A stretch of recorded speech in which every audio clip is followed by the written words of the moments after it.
ہمیں اپنی فوج سے محبت ہے، لیکن وہ فوج جو بارڈروں کے اوپر ہو۔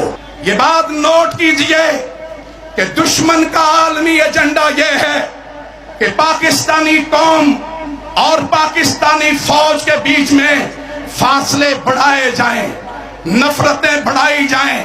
اب آئیے، یہ نفرتیں بڑھتی کیسے ہیں، یہ فاصلے بڑھتے کیسے ہیں؟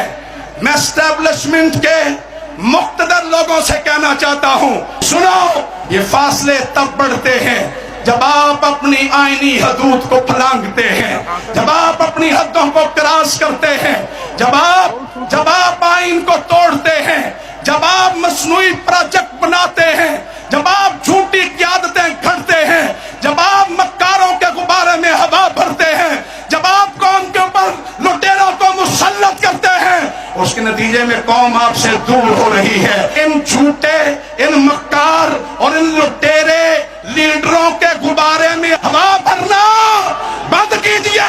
آپ اپنی آئینی حدود میں جائیں، قوم محبت کرے گی۔ اگر حشر یہی رہا، اگر حال یہی رہا تو خدا نخواستہ پھر یہ شہیدوں کی سرزمین، یہ شہیدوں کا وطن، یہ لاکھوں شہداء کی قربانیوں سے سینچا ہوا وطن، پھر یہ لٹیرے کھا جائیں گے، پھر یہ بھوکے ہڑپ کر جائیں گے۔ کوئی لندن لے جائے گا، کوئی سوئٹزرلینڈ لے جائے گا، کوئی باہر منتقل ہو جائے گا، لیکن قوم دیکھ لیجئے کیا رہی ہے کہ آپ ان لیڈروں کے آگے جماعت اسلامی ایک سیسا ہوئی دیوار بن چکی ہے۔ جب آپ اپنی آئینی حدود کو پھلانگتے ہیں، جب آپ اپنی حدوں کو کراس کرتے ہیں، جب آپ آئین کو توڑتے ہیں، جب آپ مصنوعی پروجیکٹ بناتے ہیں، جب آپ جھوٹی قیادتیں گھڑتے ہیں، جب آپ مکاروں کے غبارے میں ہوا بھرتے ہیں، جب آپ قوم کے اوپر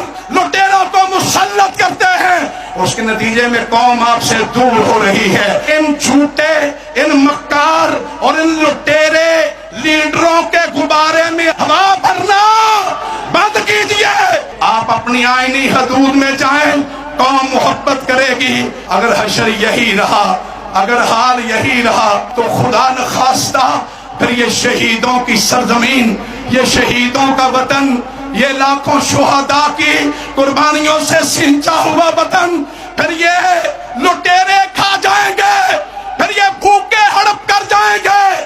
کوئی لندن لے جائے گا، کوئی سوئٹزرلینڈ لے جائے گا، کوئی باہر منتقل ہو جائے گا، لیکن قوم دیکھ لیجئے کیا رہی ہے کہ آپ ان لیڈروں کے آگے جماعت اسلامی ایک سیسا ہوئی دیوار بن چکی ہے۔